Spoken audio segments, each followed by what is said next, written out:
नमस्कार, मैं अभिषेक कुमार आप सभी का स्वागत करता हूँ फोकस स्टडी विद अभी में। तो आप सभी को मेरा जय गुरु। तो आज हम लोग कवर करने वाले हैं ग्रेविटेशन यानी कि गुरुत्वाकर्षण। अगर इस चैप्टर की आत्मा जिसे हम कहते हैं, आत्मा कहने का मतलब कि जो आपका एग्जामिनर आपसे क्वेश्चन बनाता है इस चैप्टर से, वो है आपका एक्सेलरेशन ड्यू टू ग्रेविटी यानी कि स्मॉल जी, यानी कि गुरुत्वीय त्वरण जिसे हम हिंदी में कहते हैं। अब इस गुरुत्वीय त्वरण का जो मान है में जो परिवर्तन हमें देखने को मिलता है, यानी कि जो वेरिएशन होती है एक्सेलरेशन ड्यू टू ग्रेविटी में, अगर आप अर्थ सरफेस में है, जैसे जस्ट एक एग्जांपल की ये आपका अर्थ है, ठीक है, ये आपका अर्थ हो गया, यानी कि ये आपका पृथ्वी हो गया। तो आप अगर पृथ्वी से, ये पृथ्वी का क्या है, केंद्र हो गया, यानी कि ये सेंटर है, यहाँ पे अर्थ सरफेस हो गया ये आपका, यानी कि यहाँ पे जी की वैल्यू कितनी है, 9.8 मीटर पर सेकेंड स्क्वायर। ये आप सभी को पता है, मैं आपको बताऊंगा भी, सारी चीजें मैं आज आपको क्लियर करूंगा। तो आप जब अर्थ सरफेस से अगर आप ऊपर चाहते हैं तो जी का मान क्या होगा, इंक्रीज होगा या डिक्रीज होगा। या फिर आप अर्थ सरफेस से नीचे यानी कि गहराई की ओर आते हैं तो आपका जी का मान क्या होगा, इंक्रीज होगा या डिक्रीज होगा। या इस केंद्र में जी का मान क्या होगा। इसके अलावा आपसे एग्जामिनर आपसे यह पूछता है कि जो आपकी पृथ्वी है वो अपने अक्ष पे कोणीय वेग ओमेगा से घूम रही है, तो अगर ये कोणीय वेग इंक्रीज हो जाए तो जी का मान क्या होगा, अगर ये कोणीय वेग का मान घट जाए तो जी का मान क्या होगा, अगर ये कोणीय वेग का मान अगर 0 हो जाए तो फिर जी का मान क्या होगा। ये आपका अलग सा एक क्वेश्चन बनता है। यानी देखिए, पहला एक टाइप हो गया, ये दूसरा टाइप हो गया। तीसरा टाइप आप सभी को पता है, पृथ्वी आपने ज्योग्राफी पढ़ा है तो आपने पढ़ा भी होगा, ये हो गया आपका विषुवत रेखा, ये हो गया कर्क रेखा, और ये हो गया आपका मकर रेखा, ये हो गया आपका उत्तरी ध्रुव, और ये हो गया आपका दक्षिणी ध्रुव। तो आपसे यहाँ पे ये भी सवाल पूछा जाता है कि अगर कोई व्यक्ति विषुवत रेखा पे खड़ा है और अगर वो ध्रुव की ओर आ रहा है, या उत्तरी ध्रुव या फिर दक्षिणी ध्रुव की ओर आ रहा है, या फिर विषुवत रेखा से मकर रेखा की और कर्क रेखा की ओर या फिर मकर रेखा की ओर आ रही है, तो जी का मान घटेगा या फिर बढ़ेगा। तो ये आपका, अगर ग्रेविटेशन चैप्टर की बात की जाए, जो आत्मा है इस चैप्टर का, यही आत्मा है जो आपका क्वेश्चन आपका पुटअप किया जाता है, और अच्छे शानदार शानदार क्वेश्चन आपको यहाँ पे बना जाता है। देखिए, अभी मैंने आपको ये जो 3 टाइप दिखाए, 3 टाइप में आपको कम से कम 10 क्वेश्चन बनेंगे केवल जी का वैल्यू पूछ करके।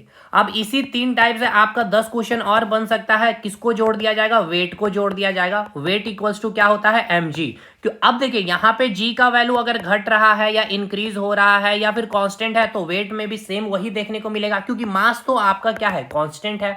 मास को मैंने समझाया है क्लास में, मास मतलब क्या है, क्वांटिटी ऑफ मैटर, यानी कि पदार्थ की मात्रा। पदार्थ की मात्रा यानी कि क्वांटिटी ऑफ मैटर कहने का मतलब क्या है, जैसे कि 1 केजी चीनी, ठीक है मेरे भाई, तो 1 केजी चीनी में मैं जस्ट अप्रॉक्स एक एग्जांपल दे रहा हूं कि 1000 चीनी के दाने होंगे, ठीक है, 1000 चीनी के दाने होंगे, होंगे कि नहीं भाई, बिल्कुल होंगे। अब बताइए, अगर आप 1 केजी चीनी को आप यहां अर्थ सरफेस में जब आप देख रहे हैं तो यहां पे कितने हैं चीनी के दाने, 1000 हैं, यानी कि ये पदार्थ की मात्रा हो गया, क्वांटिटी है, 1000 चीनी के दाने हैं। अगर आप यही 1 केजी चीनी को लेकर के अगर आप मून पे चले जाएं या फिर आप जुपिटर पे लेकर के चले जाएं, तो क्या ये चीनी के दाने कम होंगे, वो 1000 यहां पे भी मिल रहा है तो आपको मून में भी 1000 मिलेगा और जुपिटर में भी 1000 मिलेगा। तो ये हो गया आपका क्वांटिटी ऑफ मैटर, यानी पदार्थ की मात्रा, यानी कि मास। तो मास कभी चेंज होता ही नहीं है। समझ में आ गया मेरे भाई। चलिए, अभी जैसे कि हम लोग अपना एक एक एग्जांपल ले, तो हमारी बॉडी सेल से मिलकर के बनी है, बहुत सारी कोशिकाओं से, तो कोशिका का जो मास है वो चेंज नहीं होगा। मतलब आप चंद्रमा पे चले जाइए, चाहे आप अर्थ सरफेस पे रहिए, चाहे आप जुपिटर पे चले जाइए, लेकिन जो वेट है जिसको हम बोलते हैं भार, एम जी, यहां पर ये कांस्टेंट है, लेकिन जी का वेरिएशन होता है जब आप चंद्रमा पे चले जाते हैं या फिर अर्थ सरफेस पे आ जाते हैं या पृथ्वी की गहराई पे चले जाते हैं या पृथ्वी से ऊंचाई पे चले जाते हैं या जुपिटर पे चले जाएंगे, तो आपको ये वेट क्या होगा, आपका चेंज होगा। यानी मास आपको समझ में आ गया कि ये हमेशा कांस्टेंट रहता है। मास है क्या, क्वांटिटी ऑफ मैटर है। अब आपको अगर मैं, देखिए मैंने ये क्लास में करवा रखा है, वेट क्या है, ये मास क्या है, इसके बीच के डिफरेंस को मैंने बता रखा है, फिर भी मैं इस क्लास में पूरा आत्मा रखना चाहूंगा ग्रेविटेशन का, और हर एक क्वेश्चन आपको इस क्लास के बाद ग्रेविटेशन का बन रहा होगा। देखिए, वेरिएशन ऑफ जी को पढ़ने से पहले आपको पता होना चाहिए कि जो हम वेरिएशन ऑफ जी बार बार कह रहे हैं ये जी का मतलब है क्या। तो देखिए जल्दी से हम इसको थोड़ा सा रिकैप करेंगे। देखिए ग्रेविटेशन में हम पढ़ते हैं तीन चीज सबसे इंपॉर्टेंट है। पहला तो चीज हमें यह पता होना चाहिए कि ग्रेविटी यानी कि गुरुत्व बल किसे कहते हैं और ग्रेविटेशन फोर्स किसे कहते हैं। तो देखिए हमें पता, देखिए गुरुत्वाकर्षण के बारे में सबसे पहला क्वेश्चन जो आपसे पूछा जाएगा, गुरुत्वाकर्षण में जो आपका पहला क्वेश्चन, आप पढ़ क्या रहे हैं भाई, गुरुत्वाकर्षण पढ़ रहे हैं ना। तो गुरुत्वाकर्षण के बारे में बतलाने वाला सर्वप्रथम व्यक्ति कौन है, आपका पहला क्वेश्चन है। तो याद रखिएगा न्यूटन, कभी मत बोलेगा गैलीलियो साहब ने बताया था। हाँ, न्यूटन ने फिर बाद में बहुत अच्छे से एक्सप्लेन किया, गुरुत्वाकर्षण का लॉ दिया। तो उन्होंने क्या बताया कि ब्रह्मांड में जो भी आप वस्तु को देख रहे हैं, ठीक है ना, ब्रह्मांड में जो भी वस्तु है, हर एक वस्तु कि अपनी क्या है, कोई ना कोई द्रव्यमान होगा, मास होगा। तो हर एक वस्तु एक दूसरे के ऊपर क्या करती है, एक फोर्स लगाती है। ये ऑब्जेक्ट 1A है तो F A यानी कि ये ऑब्जेक्ट जो है A ऑब्जेक्ट B पर FA फोर्स लगाएगी, और ये ऑब्जेक्ट B जो है ये ऑब्जेक्ट A पर FB फोर्स लगाएगी। ये न्यूटन ने कहा है, ठीक है। तो गुरुत्वाकर्षण बल यही है। अब इसकी मात्रा क्या होती है, यानी कि जो FA है ज्यादा होगा या FB ज्यादा होगा, तो ये दोनों क्या होता है, इक्वल अमाउंट में लगता है। यही होता है आपका गुरुत्वाकर्षण बल यानी कि ग्रेविटेशन फोर्स। देखिए मैं थोड़ा सा ही एक्सप्लेन कर रहा हूं, बस आपको मैं रिकैप करवा रहा हूं कि अगर आपने कहीं से पढ़ा है या हमने अपने क्लासेस में 1 घंटे का क्लास लिया, 3 क्लासेस मैंने लिया गुरुत्वाकर्षण के ऊपर। फिर अब बात करेंगे हम लोग गुरुत्व बल क्या है। तो देखिए आपको मैंने कहा कि ब्रह्मांड में कोई भी वस्तु क्या है, अपने एक दूसरे के ऊपर में एक फोर्स लगाती है जिसको हम गुरुत्वाकर्षण बल करती हैं। इसका नेचर कैसा होता है, आकर्षण बल होता है, सबसे वीकेस्ट फोर्स होती है। ये सारी चीजें याद है ना, मैंने बतला रखा। आगे बढ़ते हैं इसको छोड़ के।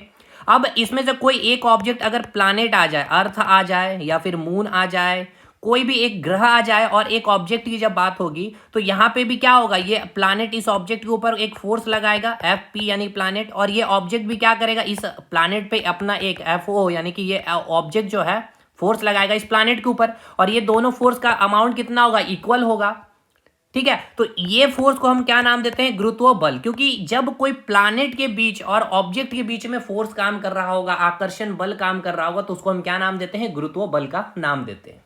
यहां तक चीजें क्लियर है। अब आपको यह बताया था मैंने, फिर से मैंने ये बताया था कि आपका ये क्या है, अर्थ है, ठीक है। अब सेब का ही एग्जांपल लेंगे क्योंकि सेब का ही एग्जांपल फेमस है। तो सेब को क्या है, नीचे गिरते हुए हमें मिलता है, ठीक है, नीचे गिरते हुए मिलता है भाई। हालांकि सेब क्या है, आपका एक ऑब्जेक्ट है कि नहीं है। अर्थ भी क्या है, आपका एक ऑब्जेक्ट है, लेकिन ऑब्जेक्ट में क्या है, ये आपका प्लैनेट है यानी कि ग्रह है ये आपका। तो ये अर्थ भी क्या है, सेब पर फोर्स लगाएगा, FE अमाउंट का फोर्स लगा रहा है। और ये सेब भी क्या है भाई, ये सेब भी क्या है, अर्थ पे फोर्स लगाएगा, FA यानी कि फोर्स बाय एप्पल, किस पे, अर्थ पे लगाएगा। और इसका अमाउंट क्या होगा, दोनों का अमाउंट क्या है, इक्वल है। लेकिन इस केस में हमें ये देखने को मिल रहा है कि अर्थ ऊपर नहीं जा रहा। देखिए दोनों फोर्स इक्वल अमाउंट में लगा रहे हैं, लेकिन इसके बावजूद भी अर्थ ऊपर नहीं आ रहा, लेकिन सेब नीचे आ जा रहा। ऐसा क्यों? जस्ट वही बात है जैसे कि कोई एक मोटा व्यक्ति है यहाँ पे खड़ा और एक बच्चा है ये। अब ये 5 न्यूटन का फोर्स इसमें लगा रहा है और ये भी 5 न्यूटन का फोर्स इसमें लगा रहा है। दोनों का फोर्स तो बराबर है, लेकिन ये मोटा व्यक्ति जस्ट यहीं का यहीं खड़ा रह गया और ये व्यक्ति, ये बच्चा जो है यहाँ आ गया है, यानी ये बच्चा मोशन में आ गया, या आपने और खींचा तो ये बच्चा यहाँ पर आ गया। समझ में आया? अब ऐसा क्यों? ऐसा इसीलिए क्योंकि अर्थ का जो मास है, मास ऑफ अर्थ जो है वो आपका 6 × 10⁻24 kg। देखिए 6 × 10⁻24 kg, समझ रहे हैं, 10 के पावर 24 0 होगा, इतना मास है। और कोई भी सेब का ग्राम में या कोई भी एक ऑब्जेक्ट, ईटा पत्थर कुछ भी रख लीजिए, 1 kg 2 kg, तो उसके कंपैरिजन में ये वेट क्या है, मास क्या है, काफी कम है। इसी कारण अर्थ का मास इतना अधिक होता है। ध्यान से सुनिएगा, मैं गुरुत्वीय त्वरण के पास पहुंच रहा हूं। अर्थ का मास इतना अधिक होता है कि ये जो फोर्स लगाया है अर्थ FE, इस FE के फोर्स के कारण ये जो सेब है मोशन में आ जाता है। यानी कि मोशन में आ जाना यानी इसके पास अपना वेग है, और वेग क्या होता है, जैसे जैसे नीचे आता है वो इंक्रीज होता है। और अगर वेग में परिवर्तन है, और वेग में परिवर्तन को ही हम क्या नाम दे देते हैं, एक्सेलरेशन का, यानी कि त्वरण का, यानी कि चेंज इन वेलोसिटी क्या होता है, आपका एक्सेलरेशन होता है। नहीं समझे? फिर से मैं आपको ले चल रहा हूं एक बार फिर से। मैंने ये कहा कि ये आपका क्या है, अर्थ है। अर्थ ने इस सेब के ऊपर, ठीक है, ये है आपका सेब, ठीक, अर्थ ने इस सेब के ऊपर फोर्स लगाया FE, और ये सेब ने भी अर्थ के ऊपर फोर्स लगाया FA, ठीक है।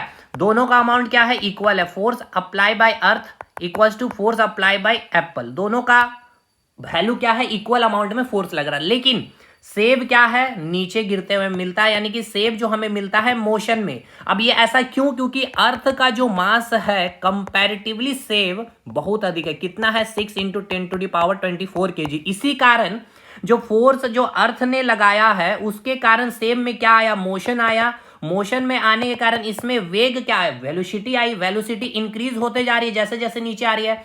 अगर वेग में परिवर्तन है यानी कि चेंज इन वेलोसिटी, उसको हम क्या नाम देते हैं, एक्सेलरेशन का। लेकिन ये जो वेग में या फिर वेग में जो परिवर्तन आया या फिर ये जो सेम मोशन में आया, किसके कारण, अर्थ के कारण, ठीक है। और जब अर्थ और कोई ऑब्जेक्ट के बीच में जो फोर्स लग रहा है, ये फोर्स क्या होता है, गुरुत्व बल होता है। इसलिए इस एक्सेलरेशन का नाम देते हैं गुरुत्व त्वरण, ठीक है ना, गुरुत्व त्वरण। क्योंकि इस फोर्स के कारण ना, अर्थ के द्वारा जो फोर्स लगाया जा रहा है, इसके कारण ही ये सेब क्या आ जा रहा है, मोशन में आ जा रहा है। इसका मास बहुत अधिक है, तो इसलिए ये त्वरण को हम लोग नाम देते हैं गुरुत्व त्वरण।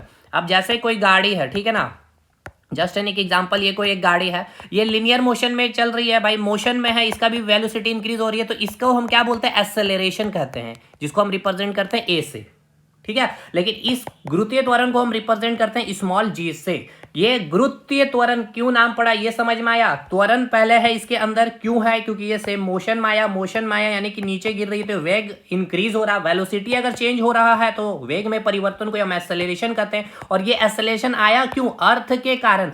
अर्थ और ऑब्जेक्ट के बीच में जो फोर्स लग रहा है उसे हम कहते हैं गुरुत्वीय बल, यानी कि गुरुत्वीय बल यानी कि गुरुत्वीय त्वरण, हम इसका नाम दे देते हैं। यहां तक समझ में आया। अब इस जी का वैल्यू कितना होता है, 9.8 मीटर पर सेकेंड स्क्वायर। अब ये कैसे निकलता है, तो देखिए हमने कल भी आपको बतलाया है, यानी कि क्लासेस में भी बतलाया था कि कोई भी दो ऑब्जेक्ट है, ठीक है, इसका अपना मास होगा m1, इसका मास होगा m2। अब ये ऑब्जेक्ट इसके ऊपर के, अच्छा, इसको एक सर्टेन डिस्टेंस में हम लोग इसको रख देंगे। तो न्यूटन ने ही ग्रेविटेशन का जो लॉ दिया था, क्या बोला था न्यूटन ने, कि जो ग्रेविटेशन फोर्स है, यानी कि ये ए ऑब्जेक्ट हो गया और ये आपका बी ऑब्जेक्ट है, यानी कि ए के द्वारा बी पे लगाया गया फोर्स एफ ए है और बी के द्वारा लगाया गया ऑब्जेक्ट ए पे, ये क्या है आपका एफ बी है। दोनों एफ ए इक्वल्स टू क्या होगा, एफ बी है इक्वल्स टू एफ, यानी कि ये ग्रेविटेशनल फोर्स है। ग्रेविटेशनल फोर्स क्यों, क्योंकि ये दोनों एक ऑब्जेक्ट है। अगर प्लैनेट होता, कोई ग्रह होता है, अगर अर्थ होता या मून होता या फिर जुपिटर होता, तो हम इसको क्या बोलते हैं, गुरुत्व बल। तो यहाँ पे तो ऑब्जेक्ट है, तो ये न्यूटन ने कहा कि जो गुरुत्वाकर्षण बल है वो समानुपाती होता है दोनों ऑब्जेक्ट का जो मास है उसके गुणनफल का। तो m1 × m2 होता है। साथ के साथ उन्होंने कहा कि जो गुरुत्वाकर्षण बल है जो दोनों ऑब्जेक्ट के बीच का जो दूरी है उसके वर्ग के व्युत्क्रमानुपाती होता है, यानी कि उसके बीच का जो डिस्टेंस है उस डिस्टेंस के स्क्वायर का इनवर्सली प्रोपोर्शनल होता है, ठीक है। अब इन दोनों इक्वेशन को जब हमने कंबाइन किया तो इक्वेशन 1 प्लस इक्वेशन 2, तो क्या आया, F directly proportional m1 m2 upon are square. अब जब इस प्रोपोर्शनली कांस्टेंट को हमने हटाया तो हमने क्या बताया था, capital G m1 × m2 upon are square. अब ये g के बारे में मैंने क्या बताया था, ये आपका ग्रेविटेशनल कांस्टेंट है, इसका वैल्यू है 6.67 10⁻11 न्यूटन मीटर स्क्वायर पर केजी स्क्वायर यूनिट है। इस वैल्यू को किसने दिया था, हेनरी कैवेंडिश ने। ये सब आपका पूछा गया सवाल है। तो अब देखिए ये जो मैंने अभी आपको बताया g का वैल्यू 9.8 मीटर पर सेकेंड स्क्वायर होता है, ये कैसे आया, अब मैं इसको यहाँ पे लेकर के चल रहा हूँ, ठीक है। अब इस इक्वेशन को थोड़ा सा सिंप्लीफाई कर रहा हूँ। यहाँ पे f इक्वल्स टू क्या आया है, g m1 m2 upon are square आया, ठीक है। ठीक है सर, चलिए अब मैं क्या कर रहा हूँ, मैं प्लैनेट ले लिया हूँ अर्थ को, ठीक है सर, और यहाँ पे कोई एक ऑब्जेक्ट है, एक सर्टेन डिस्टेंस है जिसके बीच की दूरी r है। तो इसका अपना कोई मास है, मैं कैपिटल M ले लिया हूं, इसका मास ले लिया हूं स्मॉल m। कोई दिक्कत है सर, कोई दिक्कत नहीं है। अर्थ भी क्या करेगा, इस ऑब्जेक्ट के ऊपर फोर्स लगाएगा, मान के चलते एफ ई फोर्स लगाएगा, और ये जो ऑब्जेक्ट है इस अर्थ के ऊपर भी फोर्स लगाएगा, एफ ओ लगाएगा। दोनों की वैल्यू क्या होगी, F E equals to F O होगा, जिसको हम कैपिटल एफ से लिख रहे हैं। और ये कौन सा बल होगा, ये गुरुत्व बल होगा कि नहीं। अब ये वैल्यू कितना आएगा, अभी न्यूटन साहब ने बताया था, F directly proportional to capital M small M होगा, दोनों के मास के गुणनफल होगा, और साथ के साथ दोनों के बीच का जो डिस्टेंस उसके वर्ग के व्युत्क्रमानुपाती होता है। यानी क्या वैल्यू मिलेगा हमें, F equals to G capital M small M upon are square, यही मिलेगा। अब हम इसको थोड़ा सा सिंप्लीफाई करना चाहेंगे, तो चलिए हम इसे सिंप्लीफाई करते हैं। कैपिटल एफ और ये जो स्मॉल एफ आपको जो दिख रहा है इसको मैंने यहां ले आया नीचे में, ऊपर में क्या रह गया, capital G capital M upon are square. यहां तक कोई दिक्कत है सर? कोई दिक्कत नहीं। अब आप मुझे एक बात बताइए, फोर्स इक्वल टू क्या होता है? मास इनटू इस एक्सेलरेशन होता है या नहीं? अब एक बात बताइए, कैपिटल एफ और स्मॉल एम इधर आ गया तो ए आ गया, इधर आया कि नहीं आया? यानी एक्सेलरेशन इक्वल्स टू क्या है? F by M. लेकिन ये क्या है? लीनियर एक्सेलरेशन है। लेकिन जब हम अब हम यहाँ पे गुरुत्वाकर्षण पढ़ रहे हैं। अब गुरुत्वाकर्षण में हम क्या पढ़ते हैं? गुरुत्वीय त्वरण के बारे में पढ़ते हैं, क्योंकि यहाँ पे एक्सेलरेशन नहीं बात करते, हम यहाँ पे क्या बोलते हैं? गुरुत्वीय त्वरण कहते हैं, एक्सेलरेशन ड्यू टू ग्रेविटी। क्यों? क्योंकि पृथ्वी के द्वारा या फिर कोई भी प्लानेट के द्वारा समझिएगा, देखिए ये आपका कोई एक प्लानेट हो सकता है, ठीक है ना, कोई भी एक प्लानेट है, ये मान के चलते अर्थ भी हो सकता है, मून भी हो सकता है, जुपिटर भी हो सकता है, ये आपका एक ऑब्जेक्ट है। दोनों एक दूसरे के ऊपर क्या करेगा? फोर्स लगाएगा, ठीक है ना, दोनों एक दूसरे के ऊपर फोर्स लगाएगा और दोनों की वैल्यू क्या होगी? इक्वल होगी। लेकिन इस प्लैनेट का मास इतना अधिक होने के कारण ये ऑब्जेक्ट क्या होता है? मोशन में आता है और नीचे गिरता है, इंक्रीज होती है इसकी वेलोसिटी, जिसके कारण इसमें एक्सेलरेशन आता है और इस एक्सेलरेशन का नाम देते हैं हम लोग स्मॉल जी से, यानी कि एक्सेलरेशन ड्यू टू ग्रेविटी या फिर गुरुत्वीय त्वरण। तो इस प्लैनेट ने जो फोर्स लगाया है, ठीक है ना, जो फोर्स लगाया है, उस फोर्स के लगाने के कारण ये ऑब्जेक्ट क्या आया? वेग में आ जाता है, यानी कि उसमें मोशन आ जाती है। तो उस मोशन वेग का, उसका मोशन में आना यानी कि उसका वेग इंक्रीज हो रहा है, यानी उसमें क्या आ रहा है? एक्सेलरेशन आ रहा है। तो जितना फोर्स इन्होंने लगाया है ना इस प्लैनेट ने, वही उसका भार होता है इस ऑब्जेक्ट का। समझ में आया क्या बोला? नहीं, मैंने आपको समझ में आया होगा भार का मतलब, मैं फिर से समझाता हूं आपको। ये जैसे ये आपका प्लैनेट है, अर्थ हो गया, मून हो गया, ये जुपिटर है। इसने क्या है? फोर्स लगाया इस ऑब्जेक्ट के ऊपर, लगाया ना भाई। उसी प्रकार ये ऑब्जेक्ट ने भी इसके ऊपर लगाया, दोनों का अमाउंट इक्वल है। लेकिन ये ऑब्जेक्ट नीचे गिर रहा है, ये प्लैनेट ऊपर नहीं जा रहा है, क्योंकि इसका मास बहुत अधिक होने के कारण। अब ये नीचे आ रहा है, यानी कि इसमें क्या हो रहा है? मोशन है, यानी कि इसमें वेलोसिटी इंक्रीज हो रही है। अगर वेलोसिटी चेंज हो रहा है, यानी कि उसमें एक्सेलरेशन है, जिसको हम जी से रिप्रेजेंट करते हैं। अब बात करेंगे ये जो वेट है, वेट को हम डिफाइन कैसे करते हैं, यानी भार होता क्या है? तो भार समझिए क्या है? जो प्लैनेट, चाहे अर्थ चाहे मून, उसने जो फोर्स लगाया ऑब्जेक्ट पर, जिस फोर्स के कारण ये ऑब्जेक्ट खींच करके नीचे आ रहा है ना, वही उसका भार होगा। यानी अगर पृथ्वी का भार अगर हम पूछे तो क्या है? तो पृथ्वी ने जो फोर्स लगाया है, उस फोर्स के कारण जो ये ऑब्जेक्ट क्या हुआ? खींचती हुई नीचे की ओर आ जा रही है, वही उसका भार होगा। समझ में आया? यहां तक क्लियर है? यानी क्या हो गया? यानी कि ये भार यानी एफ क्या हो गया? एम, यानी कि जो मास है ऑब्जेक्ट का, और जी यानी कि गुरुत्वीय त्वरण से नीचे आ रहा है ना यार, यही ना फोर्स हो गया। मैंने क्या बताया? वेट का मैंने डेफिनेशन बताया कि कोई भी प्लैनेट, मैंने जस्ट एक एग्जांपल लिया, पृथ्वी है ये मान लेते, ठीक है ना। तो पृथ्वी ने जिस भी बल से इस वस्तु को खींचती है, ठीक है ना, वस्तु को खींचती है, वही क्या होगा? इस पृथ्वी का भार हो जाएगा। अगर यहाँ मून है तो मून ने जो फोर्स लगाया है इस वस्तु को, तो उस फोर्स के कारण ये वस्तु क्या हुआ? खींचते हुए नीचे आ गई, तो वही चंद्रमा का भार हो गया। यानी कि फोर्स, यानी कि भार क्या है? भार एक फोर्स है, इसलिए तो इसका यूनिट क्या होता है? न्यूटन है। अब इस एफ को हम क्या लिखते हैं? मास होता है ना, एफ इक्वल टू क्या होता है? ma होता है। लेकिन गुरुत्वाकर्षण हम लोग पढ़ रहे हैं, ग्रेविटेशन पढ़ रहे हैं, तो मास ए की जगह हम क्या लिख देते हैं? जी लिख देते हैं। समझ में आया?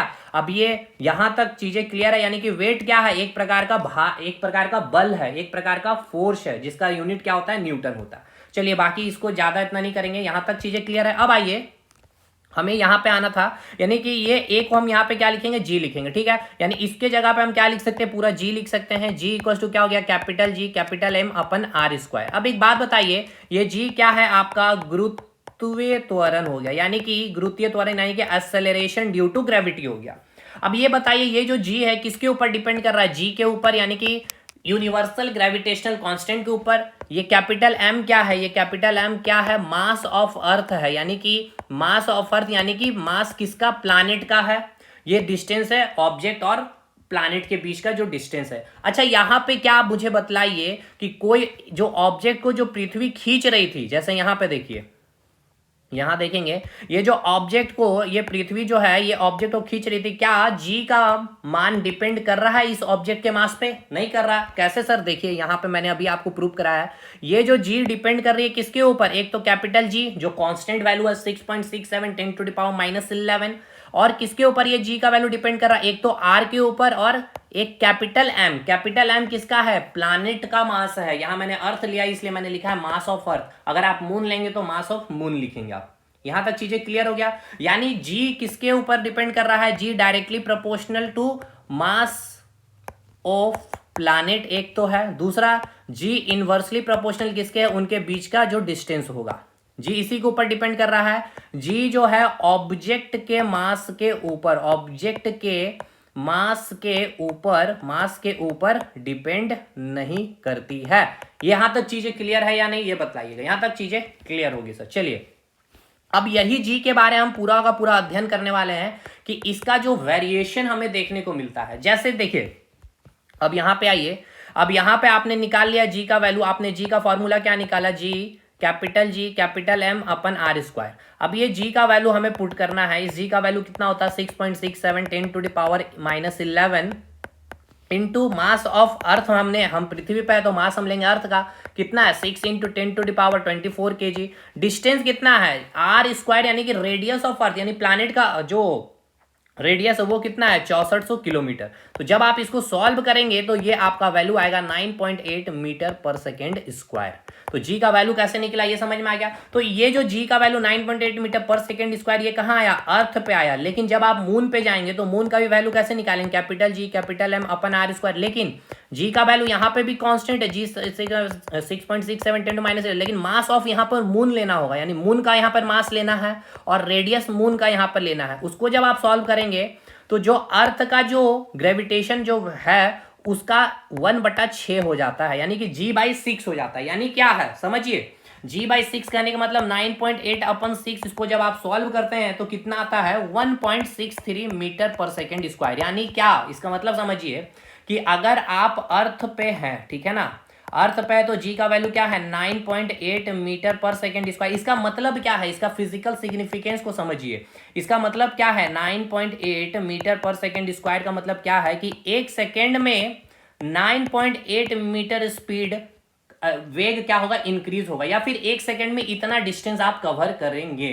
ठीक है, जैसे जैसे दूसरा सेकेंड आएंगे तो देखिए, जैसे कि यहां से ऑब्जेक्ट नीचे गिरा तो एक सेकेंड में 9.8, फिर दूसरा सेकंड में ये 9.8, तो जैसे जैसे नीचे आएंगे तो वेलोसिटी भी इंक्रीज होगा। सिंपल सी बात है ना, आप अपने एक तल्ला से, ठीक है ना, एक तल्ला से एक बॉल को गिराइए या पत्थर को गिराइए और एक बड़े से फ्लैट में 10 तल्ला है जो वहां से पत्थर को गिराइए और उसको कैच लीजिए। तो ये जो हाइट से गिर रहा है और ये जो हाइट से गिर रहा है, इसको जब आप कैच लेंगे तो चोट ज्यादा लगेगा। क्यों, क्योंकि उसमें वेलोसिटी अधिक है। ठीक है ना, समझ में आया।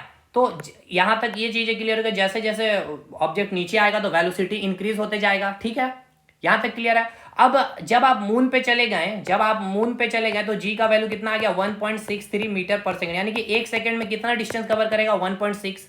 फिर यानी कि यहां से इतना ही डिस्टेंस कवर किया अभी, यानी एक से अर्थ में जो ये ऑब्जेक्ट है यहां आ गया एक सेकंड में, लेकिन मून में रहेगा तो ये ऑब्जेक्ट यहीं पर रहेगा।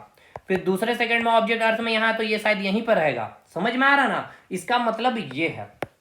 ठीक है, जुपिटर का भी आप याद कर लीजिए, शायद एग्जाम में आपसे पूछ लिया जाए तो जी जो है जुपिटर पे जो वैल्यू होता है वो है 25 मीटर पर सेकंड स्क्वायर, बहुत अधिक है। यानी एक सेकंड में 25 मीटर डिस्टेंस कवर करती है। ठीक है ना, एक सेकंड में आप 25 मीटर डिस्टेंस कवर करेगा ऑब्जेक्ट जुपिटर पे, यानी बृहस्पति ग्रह पे। यानी कि जुपिटर में जो सेव की जो स्पीड आपको मिलेगा 25 मीटर पर सेकंड से चेंज होते हुए मिलेगा, यानी कि एक सेकंड में 25 मीटर कवर करेगा। फिर फर्दर दूसरे सेकंड में 50 मीटर में कवर आ जाएगा, फिर तीसरे सेकंड में 75 मीटर कवर कर लेगी, यानी कि स्पीड आपका हर एक सेकंड में 25 मीटर करते हुए चेंज होगा। समझ में आया।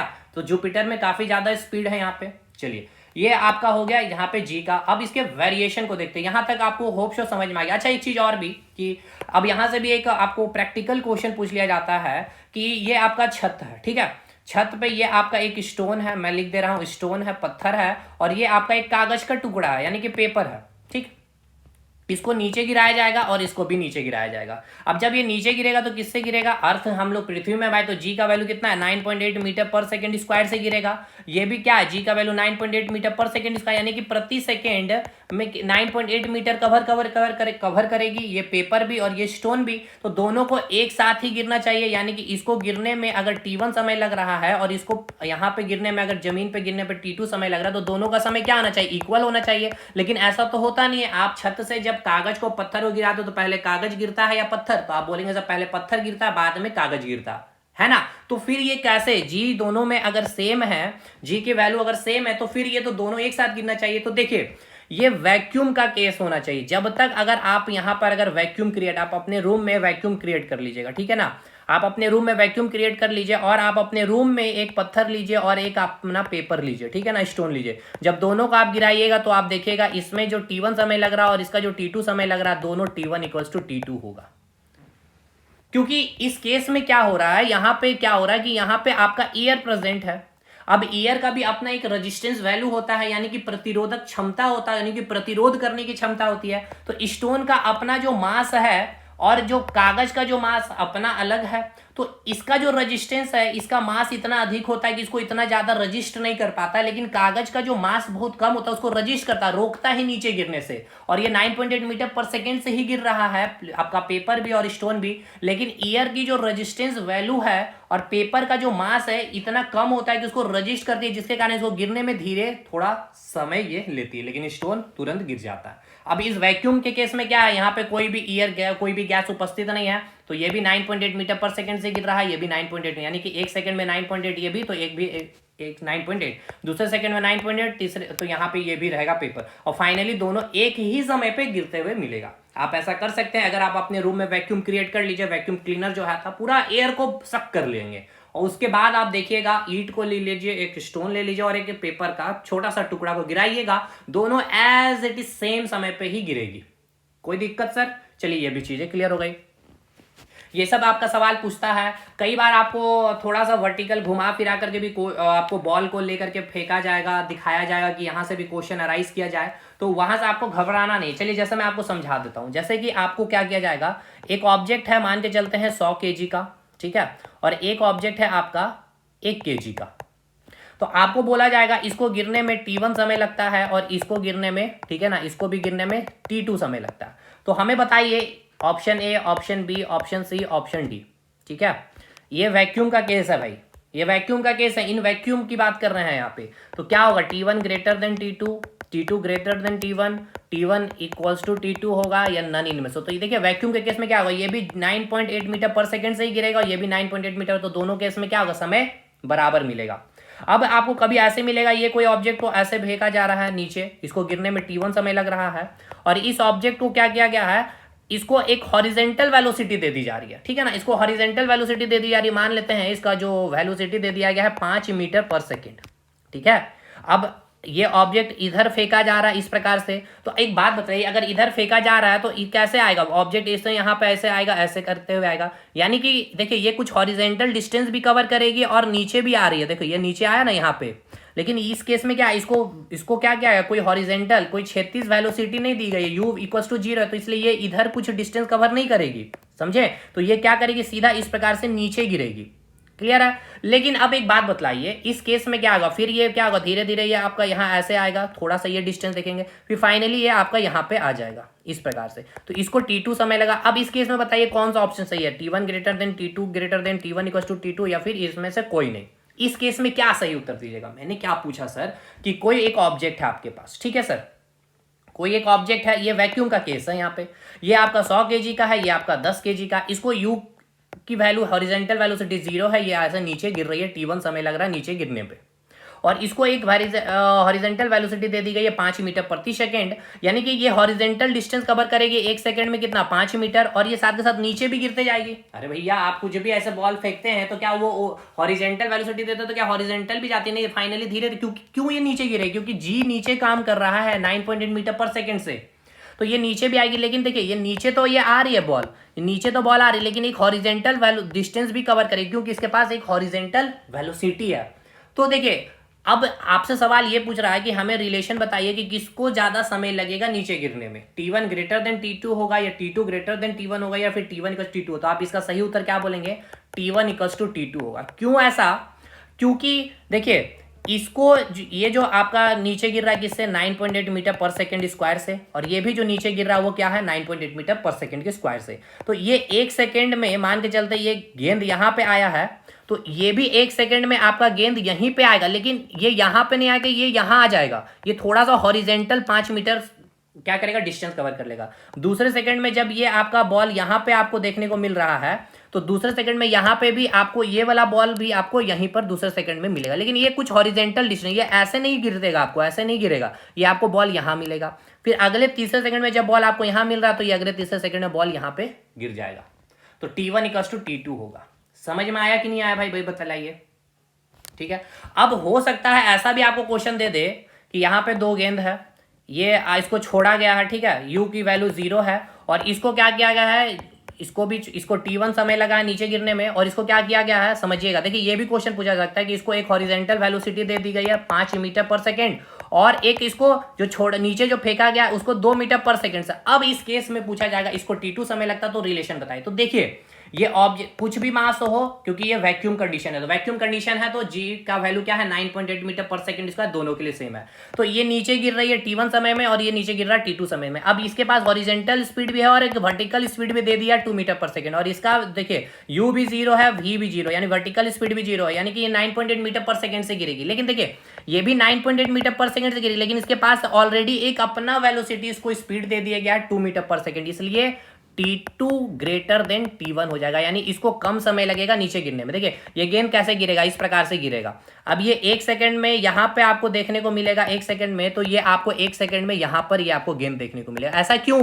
एक तो हॉरिजेंटल डिस्टेंस इसके कारण, और ये वर्टिकल 9.8 मीटर पर सेकंड के कारण तो आ रहा है, साथ के साथ इसका अपना एक वेलोसिटी इसको मिल गया 2 मीटर पर सेकंड, इसी कारण T2 > T1 हो जाएगा। ये भी आपसे पूछ सकता है। बाकी सब हमने क्लास में काफी डिटेल कराया है। अब हम पढ़ेंगे मेन वेरिएशन जो जी के बारे में, उसको हमें खत्म करना है। चलिए यहां तक क्लियर है सर? चलिए साहब अब हम आगे देखिए पूरा क्वेश्चन आप बनाइएगा, आपका हर एक क्वेश्चन बनेगा, एक भी क्वेश्चन नहीं छूटेगा, इसकी फुल गारंटी है इस क्लास के बाद ग्रेविटेशन की। ऑलमोस्ट मैंने दे दिया। अच्छा चलिए मैं कुछ और भी चीजें दे दूं, जैसे कि यहां से क्वेश्चन बनता है। मैंने आपको क्या बताया, F = क्या होता है gravitational force, G capital M या M1 M2 कर देते हैं या R² कर देते हैं। यहाँ पे बोला जाएगा कि अगर मास को दुगना कर दिया जाए तो ग्रेविटेशनल फोर्स क्या होगा, वो भी, क्योंकि फोर्स क्या है डायरेक्टली प्रोपोर्शनल मास के गुणनफल का है। और आपको पूछा जाएगा रेडियस को 2 गुना कर दिया जाए या आधा गुना कर दिया जाए, तो ये आपका इनवर्सली प्रोपोर्शनल है, बस उसको पुट करके उसके हिसाब से बना लेना न्यूमेरिकल। ये न्यूमेरिकल यहाँ से आपका बनता है, इसलिए मैंने आपके माइंड में दे दिया।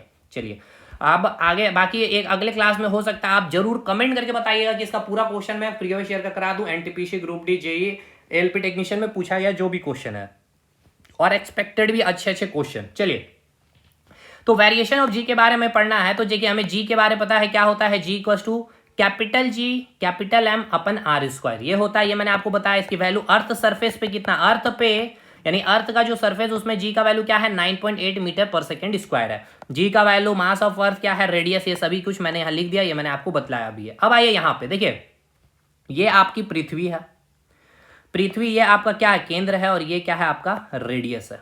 ठीक है सर, कोई दिक्कत? कोई दिक्कत नहीं सर। ये आपका क्या है, ये अर्थ का सरफेस है, तो इस अर्थ सरफेस में जी का वैल्यू कितना होता है 9.8 मीटर पर सेकंड स्क्वायर होता है। इसका कहने का मतलब ये है, मेरा कहने का मतलब ये है, जो ये आपका अर्थ सरफेस है, आपको यहाँ पे जी का वैल्यू 9.8 मीटर पर सेकंड स्क्वायर मिलेगा, यहाँ जाइएगा तो 9.8 मीटर पर सेकंड स्क्वायर मिलेगा, यहाँ पे जाइएगा तो 9.8 मीटर पर सेकंड स्क्वायर मिलेगा। ठीक है, लेकिन आपसे सवाल ये पूछा जाएगा कि आप अर्थ सरफेस से अगर आप ऊपर जा रहे हैं, या फिर इस अर्थ सरफेस से आप केंद्र की ओर, इस केंद्र की ओर आ रहे हैं, या फिर केंद्र पे आ गए हैं, तो जी का मान क्या होगा, ये वेरिएशन आपसे पूछा जाएगा। चलिए अब इसको हम लोग समझते हैं, इसको कैसे करेंगे, कैसे पढ़ेंगे, कैसे क्या होगा और कैसे याद रहेगा। एक फिगर बस आपको देखिए माइंड में रखना है, ये मैंने फिगर भी यहाँ बना दिया है फाइनली लास्ट में। देखिए ये फिगर आपको बस अपना माइंड में आपको बैठा करके रखना है। ठीक है, चलिए खैर इसमें हम लोग आएंगे, पहले इसको एक एक करके खत्म करते हैं। चलिए हम क्या कर रहे हैं, सबसे पहला केस ले रहे हैं। पहला केस में क्या कि पृथ्वी की सतह से ऊंचाई पे जाने पर क्या होगा, हमें इसका रिजल्ट बतलाइए सर। यानी कहने का मतलब ये कि ये जो आपका पृथ्वी है, ठीक है, पृथ्वी का ये जो सरफेस है, हम इससे ऊपर जा रहे हैं, हम यहाँ पे आ चुके हैं। ठीक है, हम कहाँ आ गए हैं, हम यहाँ पे आ चुके हैं, हम यहाँ आ गए हैं, यानी पृथ्वी के सरफेस हम कितना h ऊंचाई पे आ चुके हैं। ठीक, तो अर्थ के सरफेस से आपने कितने ऊंचाई पे आ गए हैं, मैं देखिए मैंने अभी आपको क्या बताया कि ये आपका क्या है, अर्थ है, ये आपका अर्थ का सरफेस है। अभी आप अच्छा ऐसे समझिए, ठीक है, देखिए बिल्कुल बेसिक से समझिएगा मेरे भाई, से आपका क्वेश्चन बनेगा। इसीलिए जैसे कि अभी आप यहां पर खड़े हैं, ठीक है, अर्थ के सरफेस पे खड़े हैं, ये क्या है, सरफेस है, पृथ्वी का सतह। आप यहां पे खड़े हैं तो जी का वैल्यू कितना है यहाँ पे 9.8 मीटर पर सेकंड स्क्वायर है। ठीक है, लेकिन अब क्या है, ये आपका पृथ्वी का क्या है, केंद्र है। अब आप क्या है, पृथ्वी की सतह से आप h हाइट पे यहाँ पे आ चुके हैं, यहाँ पे अब आ चुके हैं, यानी कि h हाइट आपने ऊपर आकर के आप यहाँ पे खड़े हो गए। या फिर आप जो है इसके नीचे आ रहे हैं, गहराई पे आ रहे हैं, या फिर अभी आप यहाँ पर आ गए गहराई पे, और एक बार आप यहाँ पे आ गए केंद्र पे, तो यहाँ पर g का वैल्यू क्या होगा, ये मान लेते हैं h गहराई, आप नीचे आए हैं, और ये आप अगर केंद्र में आए यानी कि ये कितना होगा, h ये r के बराबर होगा, जितना अर्थ का रेडियस है उसके बराबर में आप आओगे, तो यहाँ पे g का वैल्यू क्या होगा, और आप यहाँ पे आए तो g का वैल्यू यहाँ पे क्या होगा। इसका तो वैल्यू हमें पता है, सरफेस पे 9.8 मीटर पर सेकेंड स्क्वायर है ये, तो घटेगा यहाँ पे जाने से या फिर यहाँ पे जाने पे बढ़ेगा, क्या होगा ये आपको बतलाना है। अब इसको बतलाने से पहले आपको एक मैथमेटिक्स क्लियर करना होगा। क्या करना है पहले ये बता, मुझे आप एक बात बतलाइए, ये आपके पास 1 रुपया है, ठीक है, 1 रुपया नहीं लेंगे, 100 रुपये से लेके चलते हैं ताकि ईजी होगा। आपके पास 100 रुपये है, ठीक, 100 रुपये में आपका खर्च हुआ है 50 रुपये, तो आपके पास कितने बचे हैं, 50 रुपये अभी आपके पास सेविंग में है कि नहीं भाई। ये आपका पहला केस हो गया। दूसरा केस, आपके पास 100 रुपये हैं और आपने खर्च कितना, आपके से खर्च कितना हो गया, 75 रुपये आपसे खर्च हो गया, तो अब आपके पास सेविंग में कितना रह गया, 25 रुपया रह गया। बतलाइए रह गया कि नहीं रह गया भाई, ठीक है सर। तीसरा केस मुझे बतलाइए, तीसरा केस में आपके पास 100 रुपया था और आपने खर्च कुछ भी नहीं किया, तो सेविंग कितना हो गया आपके पास, 100 का 100 रुपया पूरा का पूरा सेविंग रह गया। यानी मुझे ये बतलाइए किस केस में प्रॉफिट सबसे ज्यादा है। इस केस में प्रॉफिट क्या है, ज्यादा नहीं, प्रॉफिट ये मैक्सिमम, इससे ज्यादा तो मैक्सिमम प्रॉफिट हो नहीं सकता ना भाई। 100 रुपया है तो 100 रुपया ही मेरे पास रह गया, तो खर्च ही कुछ नहीं हुआ, प्रॉफिट सबसे ज्यादा है यहाँ पे। यहाँ पे क्या है, प्रॉफिट थोड़ा सा ठीक ठाक है यहाँ पे, और यहाँ पे प्रॉफिट सबसे कम हुआ है, ठीक है ना, सबसे कम है, यानी यहाँ पे प्रॉफिट पे कम, क्योंकि मात्र आपके पास 25 रुपया ही बचा है, समझ में आ रहा, और थोड़ा यहाँ पे आपके पास 50 रुपया बचा, तो कंपैरेटिवली 2 से यहाँ पे ज्यादा प्रॉफिट है। लेकिन इस केस से कंपैरिजन करेंगे तो क्या होगा, प्रॉफिट कम होगा। तो इन तीनों केस में अगर आपसे पूछा जाएगा कहाँ सबसे ज्यादा प्रॉफिट हुआ है, सेविंग हुआ, तो आप कहेंगे तीसरे केस में। उसके बाद कहाँ हुआ, तो उसके बाद पहले केस में, और उसके बाद यहाँ पे बोलेंगे। ये आपको क्लियर हो गया, ये समझ में आ गया ना भाई। चलिए ठीक है, ये आपका काम आएगा अभी, क्योंकि इस चीज को समझने के लिए ये चीज आपको समझाना बहुत जरूरी है। चलिए अब आते हैं सबसे पहले केस पे। पहले के केस में मैंने आपको क्या बताया कि हम पृथ्वी से क्या कर रहे हैं, पृथ्वी की सतह से हम ऊपर की ओर जा रहे हैं, ऊंचाई की ओर जा रहे हैं, यानी कि ये आपका जो पृथ्वी का सतह है, हम इससे यहाँ पर पहुंच चुके हैं, h हाइट पे पहुंच चुके हैं। अब इसको निकालने के लिए हमारे पास एक फॉर्मूला है, इस फॉर्मूला को आप यूज करेंगे और यहीं पे आपको वो काम आएगा। देखिए इस फॉर्मूला को याद रखना है, जब भी आप पृथ्वी के सरफेस से आप ऊंचाई पे जाइए, चाहे उसकी गहराई पे आइए, चाहे उसके केंद्र पे आइए, तो आपको ये फॉर्मूला यूज करना होगा। तीनों केस में अगर आप ऊंचाई में जा रहे हैं, या फिर ऊंचाई से गहराई पे आ रहे हैं, या फिर केंद्र में आ रहे हैं, तो आप इस तीनों केस में इस फॉर्मूला को यूज करके आप जवाब दे देंगे। ठीक है, चलिए कैसे जवाब देंगे अब उसको आप समझते हैं। फॉर्मूला होता है g dash equals to, g dash कहने का मतलब क्या, देखिए समझिए, जी डैश कहने का मतलब ये कि यहाँ पर जी डैश का वैल्यू क्या है। अगर आप गहराई में आ रहे हैं तो केंद्र में, या फिर आप यहाँ आ गए हैं सरफेस से नीचे आ गए, तो यहाँ जी डैश का वैल्यू क्या होगा। समझ में आया ना ये, चलिए ठीक है सर समझ में आया। तो इसका फॉर्मूला होता है g dash equals to g 1 - 2h upon r, ठीक है ना। यानी यहां पर ध्यान आपको ये रखना है, इस वैल्यू को ध्यान रखना है। यहां पे क्या लिखा गया है सर, यहां लिखा गया 1 - 2h अपन r, यानी कि 1 से आपको कुछ चीज यहां पर घटाना है, ठीक है ना। जैसे 100 रुपए से मैं कोई चीज को घटा रहा था। अब आइए यहां पे, अब एक बात बतलाइए, आप यहाँ पे खड़े हैं, आप यहाँ पे आ चुके हैं, ठीक है सर, यहाँ पे आप आ चुके हैं ना भाई। तो अब एक बात बतलाइए, यहाँ पे h हाइट आपका, आपने कितने हाइट पे आप ऊपर आ गए, h हाइट आप ऊपर आ गए हैं, ठीक है ना। ठीक, इसका मतलब क्या है कि h का वैल्यू क्या हो रहा है, इंक्रीज हो रहा है, h का वैल्यू इंक्रीज होना भाई। आप ऊपर आए यहाँ पे तो h का वैल्यू इंक्रीज हो रहा है, यानी कि जो यहाँ पर h का वैल्यू जो आप पुट कर रहे हैं, यानी कि 2h अपन r, ये वैल्यू क्या हो रहा है, ज्यादा होगा। ये वाला वैल्यू ज्यादा हो रहा है कि नहीं हो रहा है, ये बतलाइए। यानी कि इसका मतलब ये कि ये जो आपका 100 रुपया था और यहाँ पे ये 75 रुपया का केस आ गया है, ठीक है। समझिए मैं आपको क्या बतलाना चाह रहा हूँ, मैं आपको फिर से इसको हटा रहा हूँ, ठीक है, पूरा रब करके पूरा क्लियर कर रहा हूँ, ठीक। चलिए समझिए अच्छे से, मैं आपको ये बतलाना चाह रहा हूँ कि आप यहाँ पर थे अभी, इस केस में आपका जी का वैल्यू कितना था, 9.8 मीटर पर सेकेंड स्क्वायर था, यानी कि ये जी का जी वैल्यू था, ठीक है ना। अब हुआ क्या यहाँ से ये जी का वैल्यू आप समझ रहे हैं कितना है, 9.8 मीटर पर सेकेंड। अब यहाँ पे आप यहाँ से ऊपर जा रहे हैं यानी एच का वैल्यू क्या हो रहा है, इंक्रीज हो रहा है। अगर एच का वैल्यू इंक्रीज हो रहा है यानी इसका मान वैल्यू हो रहा है ज्यादा ना, कि एच का मान आप लिख लिए 2 अब हो गया, यानी कि यहाँ पर कितना आ गया वैल्यू, 2 गुना 2 अपन आर, यानी कि कितना आ गया 4 अपन आर। अब मान लेते यहाँ पे जब थे तो एच का वैल्यू 1 था, तो यहाँ पे क्या है 1 2 इंटू 1 अपन आर कितना है 2 अपन आर है ना। तो अब बताइए 1 में से आप 4/r घटा रहे हैं और इसको आप एक बार घटाइए 1 माइनस 2/r, यानी कि 100 रुपया में आप 50 रुपया घटा रहे हैं और 100 रुपया में आप 75 रुपया घटा रहे हैं। तो किसमें ज्यादा प्रॉफिट, तो बताइए सर इसमें ज्यादा प्रॉफिट हो रहा ना। उसी प्रकार आपकी जो ऊंचाई बढ़ जाने के कारण तो इसका मान अधिक है, इसका मान अगर अधिक है तो 1 में से क्या होगा, ज्यादा चीज घटेगा, 1 में से घटाना पड़ेगा ना भाई। अगर ये वैल्यू बढ़ रहा है तो 1 से घटेगा, तो अगर ये वैल्यू घट गया, फिर से समझिए मैंने बोला कि अगर h का वैल्यू अगर इंक्रीज हो रहा है तो ये वैल्यू अधिक हो रहा है। अगर ये वैल्यू अधिक हो रहा है तो 1 से चीजें घटेगा, तो ये वाला मान क्या होगा 9.8 ही रहेगा। 9.8 से ज्यादा होगा या 9.8 से कम होगा, सिंपल सी बात है कम होगा। क्यों कम होगा, देखिए यहां पे आपका h का वैल्यू इंक्रीज हो गया, इसको पहले हटाइए, जगह लेते हैं थोड़ा सा। देखिए यहां पे समझिएगा g डैश है इक्वल्स टू 9.8, ये g का वैल्यू कितना है 9.8 है, वही लिखा मैंने। उसके बाद क्या 1 माइनस 2h अपन आर, ठीक है। मान के चलते ये 1 माइनस ये आपका वैल्यू है, यहाँ पे आया 2h अपन आर का वैल्यू आया 2, ठीक 2 नहीं है, मैं लिख पॉइंट में लेके चलता हूं, ये आया वैल्यू आपका 0.7। तो यहाँ पे क्या आएगा जी डैश का वैल्यू क्या आ जाएगा 9.8 इंटू ये इसको माइनस करेंगे क्या आएगा 0.3, तो इसको माइनस करके मल्टीप्लीकेशन करेंगे तो क्या आएगा 3 8 24, 3 9 27, 2 29, यानी कि 2.94, यानी कि देखिए जी डैश का वैल्यू कितना आएगा 2.94 आ गया।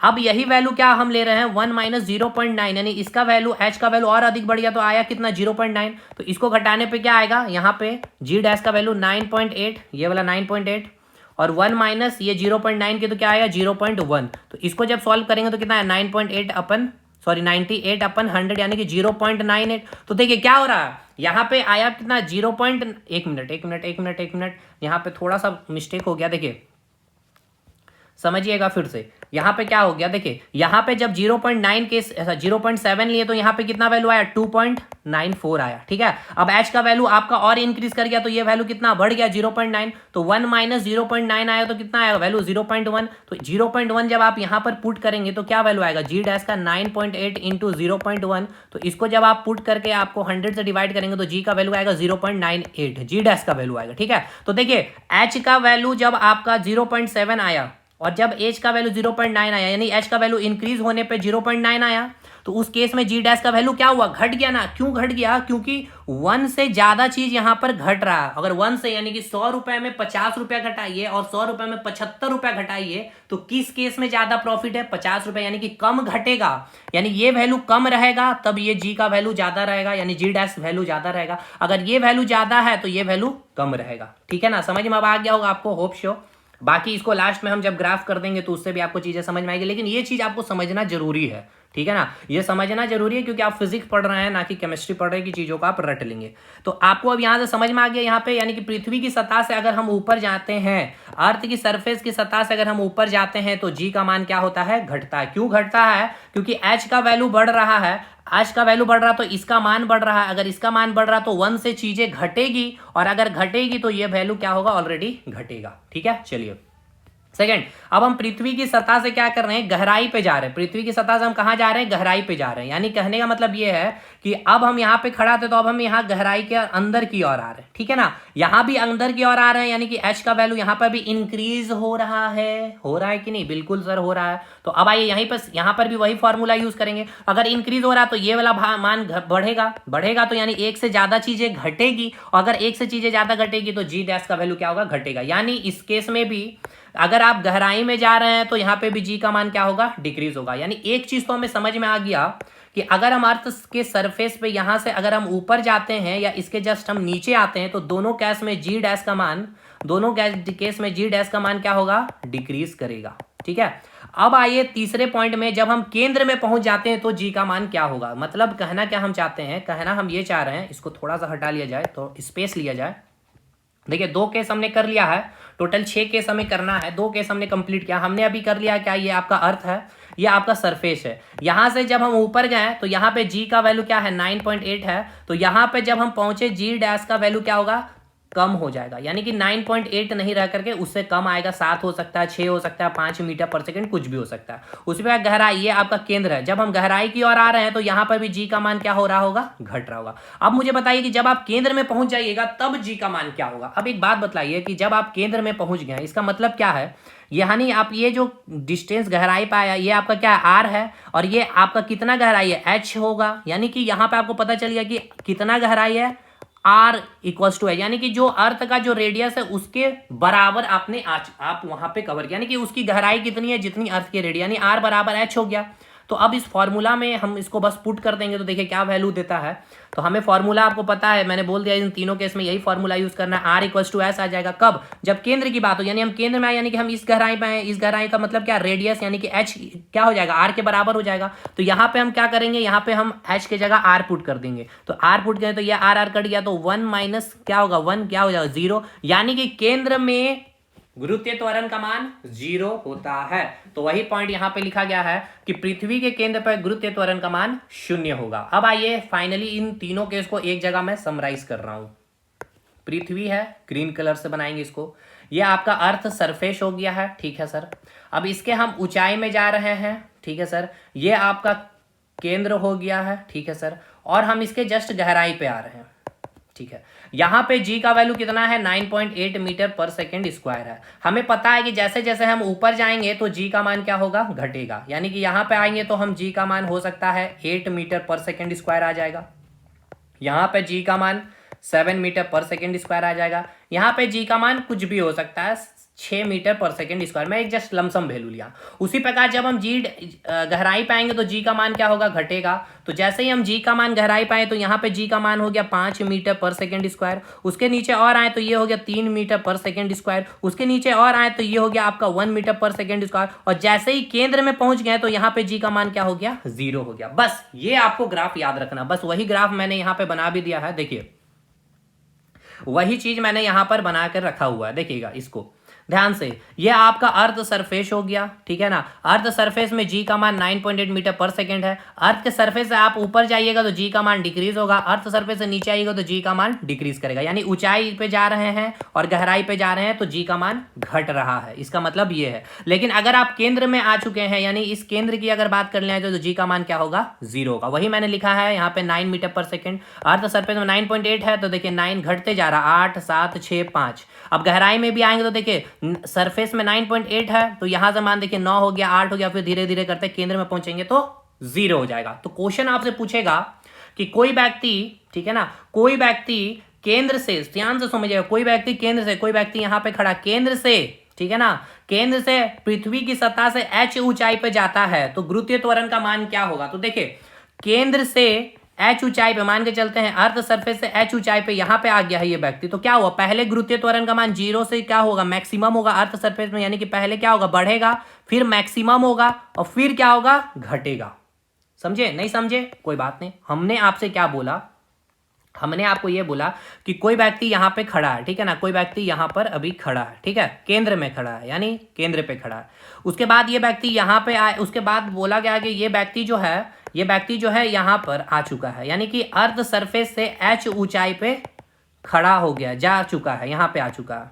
तो बताइए गुरुत्वीय त्वरण का मान क्या होगा। तो देखिए यहां से जब चला, एक मिनट, जब इस यहां से जब ये व्यक्ति चलना स्टार्ट किया तो पहले क्या हुआ, बढ़ते जा रहा है। देखिए जी का वैल्यू 0 से 8 हुआ, 9 हुआ, फिर अर्थ सरफेस में क्या हुआ, मैक्सिमम हुआ, यानी कि पहले क्या हुआ, इंक्रीज हुआ, फिर मैक्सिमम हो गया अर्थ सरफेस में, और फिर क्या हो गया, डिक्रीज होना स्टार्ट हुआ। तो ये आपको स्टेटमेंट में टिक करना है, जहां पे ये स्टेटमेंट आपको मिलेगा। बताइए यहाँ पे कोई दिक्कत है सर, कोई एक दुख दर्द अगर है, ये तीनों क्लियर हो गया आपका, ठीक है सर। चलिए अब हम लोग आगे बढ़ते हैं अगले पॉइंट पे। अब ये यहां तक तो मुझे लगता है कोई डाउट नहीं होगा। अब आपसे पूछा जाएगा घूर्णन गति के बारे में, यानी कि आप सभी को पता है जो हमारी पृथ्वी है, ठीक है, ये जो आप पृथ्वी को देख रहे हैं ये अपने अक्ष पे कोणीय वेग ओमेगा से घूमती है, सभी को पता है, ठीक है सर। आप सभी को पता है विषुवत रेखा के बारे में, जो पृथ्वी को 2 बराबर भागों में बांटती है, उत्तरी गोलार्ध और दक्षिणी गोलार्ध में। कर्क रेखा 23.5 डिग्री नॉर्थ और 23.5 डिग्री साउथ में क्या है, मकर रेखा, यह हो गया आपका दक्षिणी ध्रुव, यह हो गया आपका उत्तरी ध्रुव। यहां तक शायद आपको क्लियर होगा अगर आपने ज्योग्राफी की क्लास अच्छे से मेरी की है तो, ठीक है, लैटिट्यूड लॉन्गिट्यूड वाली। अब इस केस में अगर कोणीय वेग के बारे अगर आपसे क्वेश्चन पूछेगा तो आपको फॉर्मूला ये यूज करना। देखिए 2 फॉर्मूला आपको याद रखना पड़ेगा मेरे भाई, अगर गहराई में जा रहे हैं या ऊंचाई में जा रहे हैं या केंद्र में आ जा रहे हैं। देखिए फॉर्मूला भी याद रखने की जरूरत नहीं, मैंने पूरा दिमाग में सेट कर दिया, सिंपल सा करना कुछ नहीं है।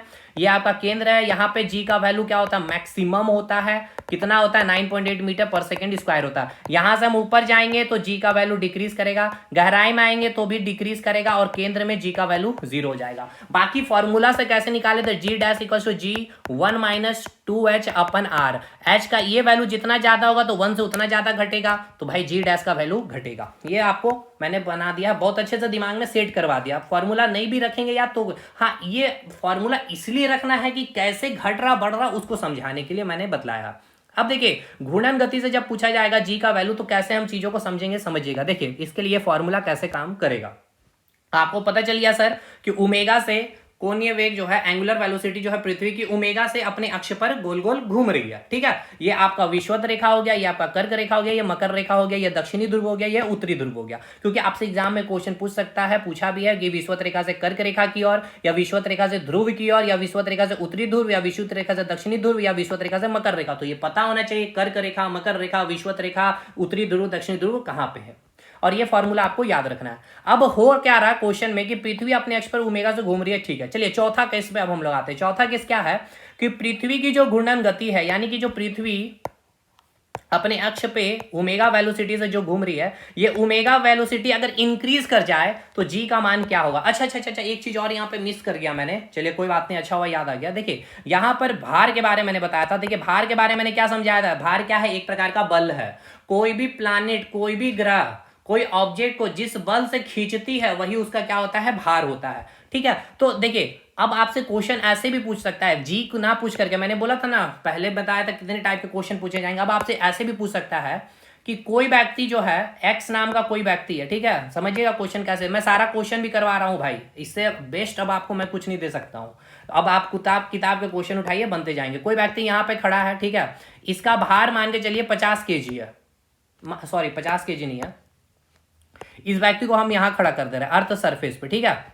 तो अर्थ सरफेस में जी का वैल्यू कितना, 9.8 मीटर पर सेकंड। अब कहा गया कि ये व्यक्ति जो है पृथ्वी की केंद्र की ओर आ रही है, तो इसका भार क्या होगा। तो देखिए भार का फॉर्मूला होता है mg, ये मास तो उस व्यक्ति का कांस्टेंट रहेगा। अगर अब जी के ऊपर डिपेंड करेगा, जी घटेगा तो भार भी घटेगा, अगर जी बढ़ेगा तो भार भी बढ़ेगा। हाँ तो चलिए यहाँ पृथ्वी के अर्थ के सरफेस से, पृथ्वी की सतह से हम नीचे केंद्र की ओर आएंगे तो जी का वैल्यू क्या हो रहा है, घट रहा है, तो भार भी क्या होगा, घटेगा। पृथ्वी की सतह से अगर हम ऊपर जाएंगे तो जी का वैल्यू घट रहा है तो भार भी क्या होगा, घटेगा।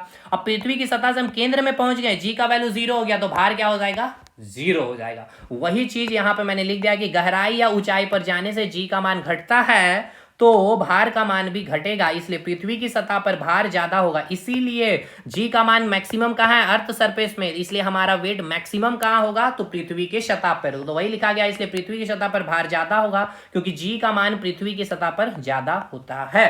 समझ में आ गया ये पॉइंट, ठीक है सर। आगे बढ़ते, भार भी क्लियर कर दिया, जी भी मैंने क्लियर कर दिया।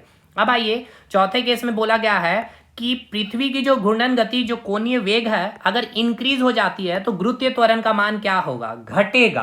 कैसे घटेगा वो मैं बतलाऊंगा। और अगर गुरुत्वीय त्वरण का मान घट गया तो भाई सिंपल सी बात है, वेट भी क्या होगा, घटेगा। क्यों, क्योंकि mg होता है, तो मास तो कांस्टेंट है, g अगर घटेगा तो भार घटेगा, g अगर बढ़ेगा तो भार भी बढ़ेगा, g 0 तो भार भी 0, ठीक है। अब देखिए कैसे, अभी मैंने आपको क्या बतलाया, ये आपको फिगर याद रखना इस प्रकार से, ये पृथ्वी की कोणीय है, इसकी जी डैश की फॉर्मूला मैंने क्या बताया, जी डैश इक्वल टू होता है g minus r square omega, sorry g dash का फॉर्मूला मैंने आपको बताया है, g dash equal to g minus r omega square cos square theta, ठीक है ना। G dash equal to g minus r omega square cos square theta होता है। तो पहला केस में मैंने क्या बताया आपको कि ओमेगा की वैल्यू क्या हो गई है, इंक्रीज कर गई है, ठीक है। अब देखिए ओमेगा का वैल्यू अगर इंक्रीज कर गई है, मान लेते हैं ओमेगा का वैल्यू अगर 1 है, मीटर पर सेकंड है, अब ओमेगा का वैल्यू 4 मीटर पर सेकंड है, तो यहाँ पे 1 अगर था तो 1 का स्क्वायर 1 है, 4 अगर हो गया तो 4 का स्क्वायर क्या हो गया, 4 का स्क्वायर क्या हो जाएगा, 16 हो जाएगा। यानी ये वैल्यू क्या हो जाएगा, मैक्सिमम हो जाएगा। यानी ये वैल्यू मैक्सिमम हो गया, यानी कि जी का वैल्यू कितना है, 9.8 है, और यहाँ पर मैक्सिमम वैल्यू हो गया है भाई। ओमेगा का भार ओमेगा का मान इंक्रीज हो रहा है, तो इधर का भी मान तो इंक्रीज होगा, ये भी वैल्यू तो इंक्रीज होगा ना। तो 9.8 से ज्यादा 9.8 से ज्यादा चीज को घटाना होगा। जस्ट एक एग्जांपल, 9.8 से हम 7 घटा रहे हैं, लेकिन यही सेकंड केस में आपको बोला जाएगा ओमेगा का वैल्यू डिक्रीज हो जाए, यानी कि 4 से 1 आ जाएगा तो ये मान घट जाएगा, यानी कि 9.8 से अब हमको क्या घटाना है, 3 घटाना है। तो इसमें कितना वैल्यू आएगा, 9.8 से 7.0 और इधर 3.0 घटाएंगे तो क्या आएगा, 7 दूनी 9, यानी कि 2.8 मीटर पर सेकेंड स्क्वायर आया। और इस केस में कितना आएगा, 6 3 9, यानी कि 6.8 मीटर पर सेकेंड स्क्वायर आया। तो अब बताइए क्या हो रहा है, तो हो क्या रहा है सर, कि देखिए हो क्या रहा, पहला केस में जी का वैल्यू कितना आया, 2.8 मीटर पर सेकेंड स्क्वायर, कब, जब ओमेगा का वैल्यू इंक्रीज किया। लेकिन अगर हमने ओमेगा का वैल्यू डिक्रीज किया तो जी का वैल्यू 6.8 मीटर पर सेकेंड स्क्वायर, यानी ओमेगा का वैल्यू इंक्रीज हुआ तो जी का मान घट गया है, और ओमेगा का मान घटा है तो जी का मान देखिए बढ़ गया, 2.8 से 6.8 हो गया, हुआ है ना भाई। कोई दिक्कत, कोई दिक्कत नहीं सर। यानी हमने ये पता कर लिया कि ओमेगा का वैल्यू अगर इंक्रीज होगा तो कैसे, तो ये वैल्यू इंक्रीज होगा, अगर ये वैल्यू ज्यादा होगा तो इससे ज्यादा चीजें यहाँ पे घटेगी, जैसे ये एग्जांपल दिया। और अगर ओमेगा का वैल्यू कम होगा तो इससे यहाँ पे मिनिमम वैल्यू होगा, मिनिमम कम चीजें घटेगी, यानी 100 रुपए में 50 रुपया घटेगा, बल्कि 75 रुपया की जगह में। तो भाई सीधा सी बात है, सेविंग ज्यादा होगा, तो ये सेविंग ज्यादा हुआ, ठीक है। तीसरा केस आपको बोलेगा कि अगर पृथ्वी घूमना बंद कर दे, यानी ओमेगा का वैल्यू 0 हो जाएगा, तो देखिए अगर ओमेगा का वैल्यू 0 हो गया तो क्या मिलेगा, g dash equals to g minus r omega square cos square theta. तो ये ओमेगा का वैल्यू 0, यानी ये पूरा का पूरा वैल्यू क्या हो जाएगा, 0, जी डैश इक्वल्स टू जी हो जाएगा। यानी यहाँ पे कुछ चीज घटेगा ही नहीं, है ना, कोई चीज घटेगा नहीं। इसका मतलब क्या है, यहाँ पे हमारा गुरुत्वीय त्वरण का मान अधिक होगा, बढ़ेगा ही, ठीक है ना, यहाँ पे भी क्या होगा, बढ़ेगा। समझ में आया, क्योंकि कोई चीज हम घटा ही नहीं रहे, मतलब 100 रुपया है तो हम कोई चीज वहां पे खर्च नहीं कर रहे, सेविंग उतना ही, यानी कि हमारा गुरुत्वीय त्वरण का मान क्या होगा, बढ़ेगा, ठीक है। तो तीनों केस क्लियर हो गया। ओमेगा अगर घूमना बंद कर दे पृथ्वी तो भी गुरुत्वीय त्वरण का मान क्या होगा, बढ़ेगा। अगर ओमेगा कोणीय वेग अगर कम हो जाएगा तो हमारा गुरुत्वीय त्वरण का मान बढ़ेगा, और अगर ओमेगा इंक्रीज हो जाएगा तो गुरुत्वीय त्वरण का मान क्या होगा, घटेगा। तो सेम है, अगर ओमेगा का मान इंक्रीज हो रहा है तो गुरुत्वीय त्वरण ना पूछ के आपको भार पूछेगा, तो भार क्या होगा भाई, घटेगा।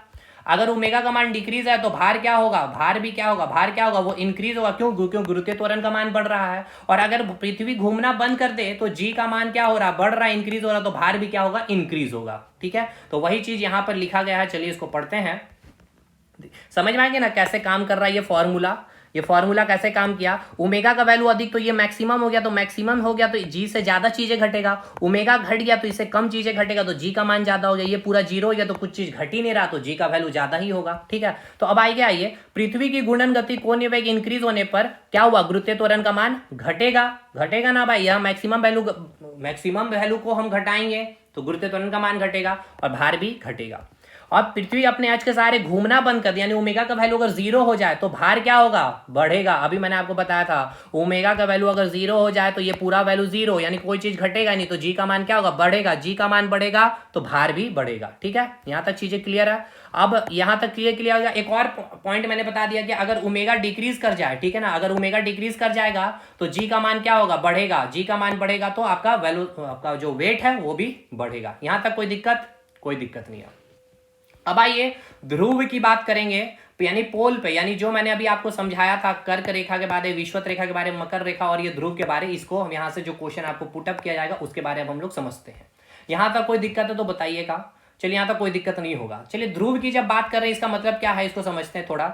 इसको यहाँ से थोड़ा हटा लिया जाए या इसको थोड़ा सा जूम इन कर लिया जाए। 1 मिनट मेरे भाई, 1 मिनट, इसमें थोड़ा सा स्पेस लेना जरूरी है हमें भी।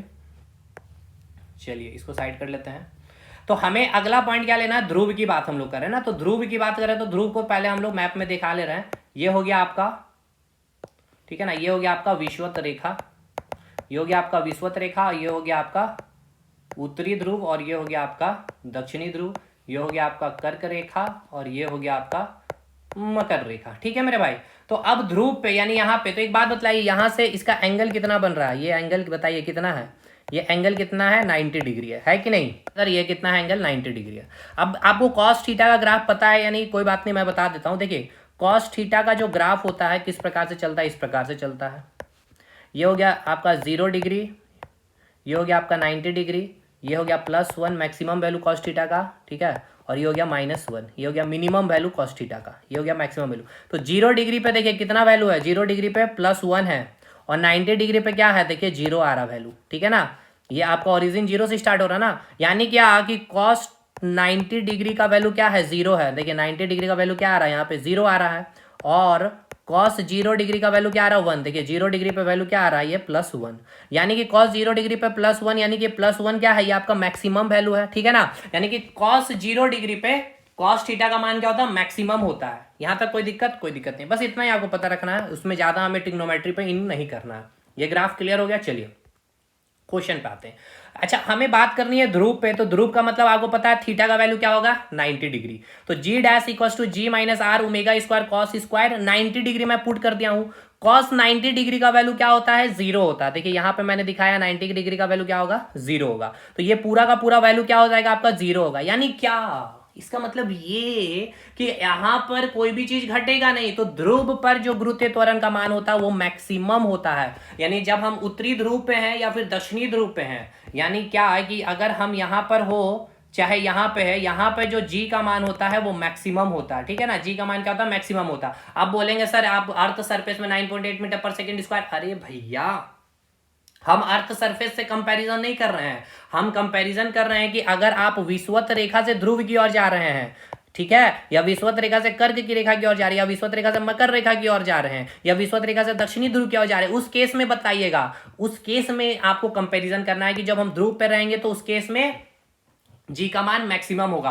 इसका मतलब ये नहीं कि 9.8 मीटर पर सेकेंड स्क्वायर से ज्यादा होगा, ठीक है ना, उससे ज्यादा नहीं होगा, मतलब मैक्सिमम वैल्यू होगा यहाँ पे जब आप विषुवत रेखा पे होंगे, या कर्क रेखा पे खड़े होंगे, या मकर रेखा पे खड़े होंगे, यहाँ जहां भी होंगे उससे ज्यादा आपका कहां होगा, ध्रुव पर होगा, ठीक है, क्लियर है। अब क्यों, क्योंकि cos 90 का वैल्यू क्या होगा, 0, तो g dash minus equal to 0, तो कुछ चीज घटा ही नहीं, इसलिए मैक्सिमम वैल्यू है। तो यहाँ पे देखिए वही चीज मैंने लिखा है, क्या क्या मैंने लिखा भाई, मैंने लिखा है कि ध्रुव पर गुरुत्वीय त्वरण का मान अधिकतम होता है, ध्रुव पर गुरुत्वीय त्वरण का मान अधिकतम होता है।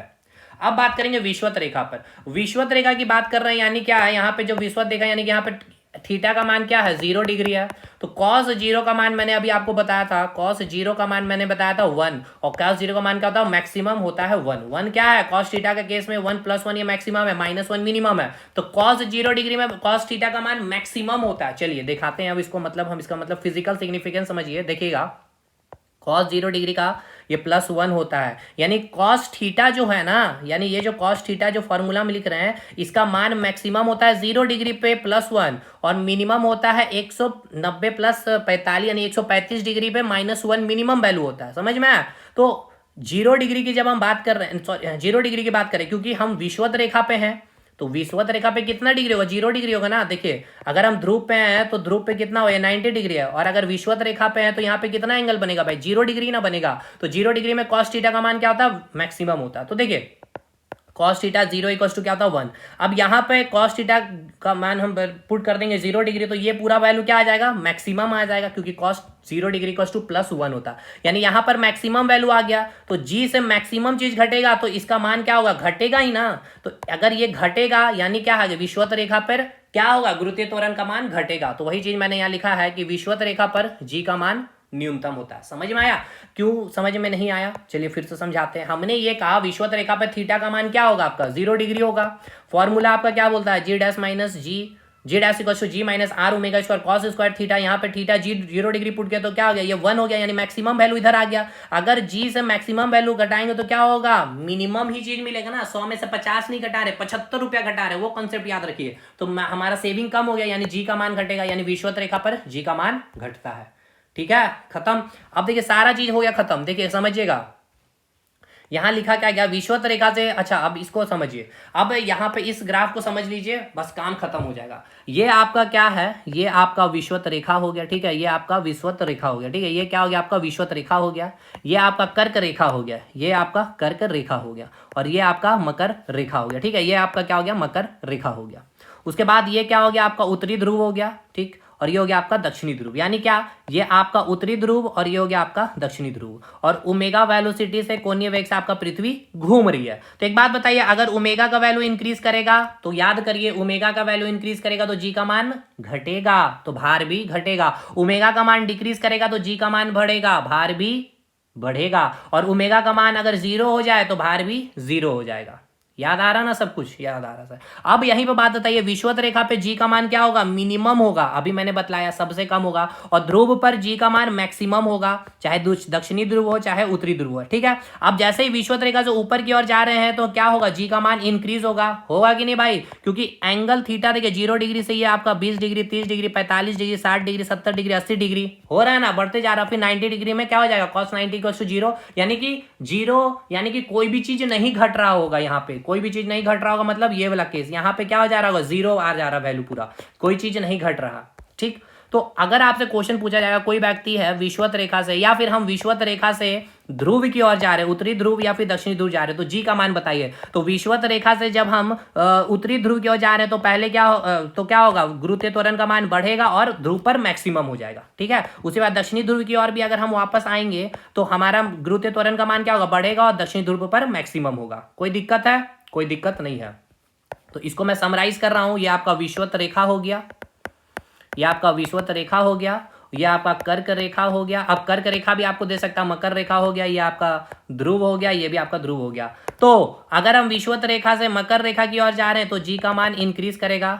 अगर हम यहाँ पे ध्रुव पे पहुंच गए हैं तो जी का मान क्या होगा, इंक्रीज करेगा, फिर मैक्सिमम हो जाएगा। उसी बाद मकर रेखा मानेंगे तो जी का मान इंक्रीज होगा, ध्रुव पाएंगे तो जी का मान मैक्सिमम हो जाएगा, ठीक। चलिए, ये ग्राफ आपको याद रखना है, ये पूरा का पूरा ये ग्राफ, बस ये याद रखेंगे। वो फॉर्मूला ये सब तो मैंने आपको प्रूव करके बताया कि कैसे घट रहा बढ़ रहा। अब फाइनली समराइज कर रहे हैं सारे पॉइंट को, यहाँ पे मैंने लिख दिया है। देखिए, कोणीय वेग अगर क्या है पृथ्वी का, अगर बढ़ेगा तो गुरुत्वीय त्वरण का मान घटेगा, भार भी घटेगा। कोणीय वेग पृथ्वी का अगर घटेगा तो गुरुत्वीय त्वरण का मान बढ़ेगा, भार भी बढ़ेगा। कोणीय वेग अगर पृथ्वी का शून्य हो जाता है तो गुरुत्वीय त्वरण का मान क्या होगा, बढ़ेगा, भार भी क्या होगा, बढ़ेगा, ठीक है। कोणीय वेग अगर शून्य हो गया तो कुछ भी नहीं घटा, तो भैया भार क्या हो गया, बढ़ गया, जी बढ़ गया। इसीलिए अब पृथ्वी के केंद्र से पृथ्वी की सतह की ओर चलने पर जी का मान क्या होगा, देखिए पृथ्वी के केंद्र से, ये मैंने अभी आपको बताया है कि ये आपका क्या है, पृथ्वी का केंद्र से पृथ्वी के सरफेस पे जा रहे हो तो जी का मान क्या होगा, बढ़ेगा, ठीक है ना। वही चीज लिखा गया, जी का मान इंक्रीज होगा। अब यहाँ पे ये मैंने आपको करवा दिया था एग्जांपल कि h ऊंचाई से पृथ्वी की सतह से पृथ्वी के केंद्र की ओर आने पर गुरुत्वीय त्वरण का मान पहले बढ़ेगा,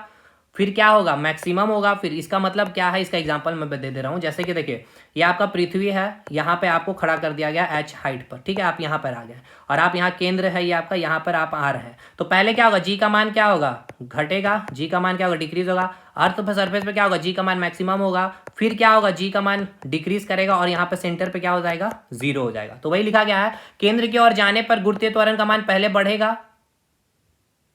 एक मिनट, h ऊंचाई पृथ्वी की सतह से पृथ्वी की केंद्र की ओर जाने पर, पृथ्वी की केंद्र की ओर जाने पर, पृथ्वी की केंद्र की ओर, अच्छा, एक मिनट, जी का मान यहां से आएंगे तो इधर जी का मान क्या होगा भाई, h हाइट से हम नीचे, हमारी हाइट कम हो रही है तो जी का मान क्या होगा, इंक्रीज होगा, फिर मैक्सिमम हो जाएगा। फिर ये जी का मान क्या होगा, घटेगा यहाँ से, ठीक है ना। यहाँ से जी का मान क्या होगा, यहाँ से जी का मान डिक्रीज करेगा और फिर यहाँ पे फाइनली जी का मान जीरो हो जाएगा। तो पहले क्या होगा, जब हम h हाइट से केंद्र की ओर आएंगे तो पहले जी का मान इंक्रीज होगा, तो केंद्र की ओर आने पर गुरुत्वीय त्वरण का मान पहले बढ़ेगा, अर्थ सरफेस पर मैक्सिमम हो जाएगा, अर्थ सरफेस पर मैक्सिमम हो जाएगा। फिर गहराई पे जाएंगे तो जी का मान घटेगा, तो देखिए गुरुत्वीय त्वरण का मान घटेगा और केंद्र में क्या हो जाएगा, जी का मान, गुरुत्वीय त्वरण का मान शून्य हो जाएगा। समझ में आ गया, कोई दिक्कत, कोई दुख दर्द नहीं है। अब एक क्वेश्चन पूछता है आपसे, क्वेश्चन क्या पूछ रहा है समझिएगा यहाँ पे, ठीक है। ये आपका ध्रुव हो गया, ठीक है, ये क्या है, आपका ध्रुव है। अब क्या हुआ, पृथ्वी जो है ओमेगा स्पीड से घूम रही है, आप जो है ध्रुव पे खड़े हैं, ठीक है, ध्रुव पे खड़े हैं, तो आपको पता है ध्रुव पे जी का मान क्या है, मैक्सिमम होता है, ठीक है। अब ओमेगा का वैल्यू क्या हो गया, जीरो हो गया, यानी पृथ्वी घूमना बंद कर दे, ठीक है ना। कोई व्यक्ति ध्रुव पे खड़ा है और पृथ्वी घूमना बंद कर दे, उस समय गुरुत्वीय त्वरण का मान आपसे पूछा जाएगा। मतलब क्या समझ में आया आपसे, मैंने क्या पूछा, मैंने आपसे ये क्वेश्चन पूछा कि पृथ्वी का जो कोणीय वेग है, ठीक है ना, पृथ्वी का जो कोणीय वेग है, ठीक है, पृथ्वी का कोणीय वेग जो है यानी ओमेगा इक्वल्स टू जीरो हो जाए, ठीक है, ओमेगा क्या हो जाए, जीरो, यानी कि पृथ्वी घूमना बंद कर दे अपने अक्ष पर। तो कोई व्यक्ति का जो ध्रुव पर जो है भार क्या होगा, ध्रुव पर भार क्या होगा। तो पहले एक बात बताइए, जब हम ध्रुव की बात करते हैं तो जी का मान क्या होता है, मैक्सिमम होता है। तो वेट यानी कि mg भी क्या होगा, ये भी आपका मैक्सिमम होगा। ठीक है, अब ये तो क्लियर है, मैक्सिमम मतलब समझ रहे हैं, एकदम मैक्सिमम है, उससे ऊपर कोई चीजें नहीं है भाई, मैक्सिमम है। अब ओमेगा का वैल्यू क्या हो गया, 0 हो गया। तो आपको पता है ओमेगा का वैल्यू अगर 0 होने पे जी का वैल्यू भी क्या होता है, इंक्रीज करता है, तो वेट भी क्या होगा, इंक्रीज करेगा। तो ये इंक्रीज करेगा, लेकिन ये तो मैक्सिमम ऑलरेडी ये ध्रुव पे खड़ा है ये व्यक्ति, तो ये भार इसका यहाँ पर मैक्सिमम है। भले अब अगर यहाँ पे क्वेश्चन केवल पूछता कि कोई व्यक्ति ध्रुव पे खड़ा, ये नहीं लिखता कि पृथ्वी का कोणीय वेग 0 हो गया तो व्यक्ति का भार पे क्या इफेक्ट पड़ेगा। तो कोणीय वेग अगर 0 हो गया तो क्या हो गया, जी का मान इंक्रीज करेगा तो भार भी इंक्रीज करेगा। लेकिन ये व्यक्ति ऑलरेडी ध्रुव पे खड़ा है, या उत्तरी ध्रुव पे या फिर दक्षिणी ध्रुव पे, तो यहाँ पे इसका भार क्या होगा, मैक्सिमम होगा, क्योंकि जी का मान यहाँ मैक्सिमम होता है। अब ओमेगा का वैल्यू 0 हो जाए चाहे कुछ भी हो जाए, ये मैक्सिमम, उससे ऊपर तो इसका भार जाएगा ही नहीं, क्योंकि जी यहाँ पर मैक्सिमम है। हाँ, ओमेगा का 0 होने पे जी का मान इंक्रीज करता है, ना कि मैक्सिमम मान होता है, जो मैंने यहाँ आपको लिखा है। देखिए यहाँ मैंने आपको लिखा है, ध्रुव पे जो मान होता है ये मैक्सिमम मान होता है, अधिकतम वैल्यू होती है, इससे अधिकतम मान इससे ज्यादा नहीं हो सकता। हाँ, ओमेगा के 0 होने से जी का मान क्या हो रहा है, इंक्रीज हो रहा है। जैसे कि भाई देखिए मेरे पास 10 रुपया मैक्सिमम है, अब 10 रुपया मैक्सिमम है, तो आपका पास जो है ना 10 रुपया से ज्यादा नहीं जा सकते आप, 7 रुपये जा सकते हैं, 8 जा सकते हैं, 9 तक जा सकते हैं, 10 से ज्यादा नहीं है। मैक्सिमम लिमिट आपका सेट कर दिया गया, maximum limit, maximum speed 10 kilometre per hour है, 5, 6, 7, 8 ऐसे इंक्रीजिंग ऑर्डर में, तो जी का मान इंक्रीज होगा ओमेगा के 0 होने पे। लेकिन इससे तो स्पीड ज्यादा नहीं कर सकते हैं आप, क्योंकि ये मैक्सिमम लिमिट है। तो ध्रुव पे ऑलरेडी हमारा मैक्सिमम भार है, समझ गए, ध्रुव पे ऑलरेडी मैक्सिमम भार है। ओमेगा अगर 0 भी हो जाए तो कोई बात नहीं, हमारा भार पे कोई परिवर्तन नहीं है, मैक्सिमम भार है, यानी कि हमारा भार में अपरिवर्तित हमें महसूस होगा। समझ में आ गया। बाकी इससे आपके इतने भी क्वेश्चन बनेंगे, 100+ क्वेश्चन बना सकते हैं, 200+ आपको एग्जामिनर इसका क्वेश्चन बना सकता है इसके ऊपर। अब आप अगर कंसेप्ट ले लिए तो आपका क्वेश्चन गलत नहीं होगा, 110% इसकी गारंटी है। मिलते हैं हम लोग नेक्स्ट वीडियो में। वीडियो अच्छा लगा हो और अगर आप चाहते हैं कि पूरा प्रैक्टिस करवा दूं ग्रेविटेशन का, जिस प्रकार से केमिकल बॉन्डिंग, मोल कंसेप्ट मैंने करवा दिया है, उसी प्रकार से मैं ग्रेविटेशन का भी करवा दूंगा। तो आपके कमेंट के ऊपर मेरा काफी फोकस होगा कि आप क्या कमेंट करते हैं। मिलते हैं नेक्स्ट वीडियो में, तब तक के लिए धन्यवाद।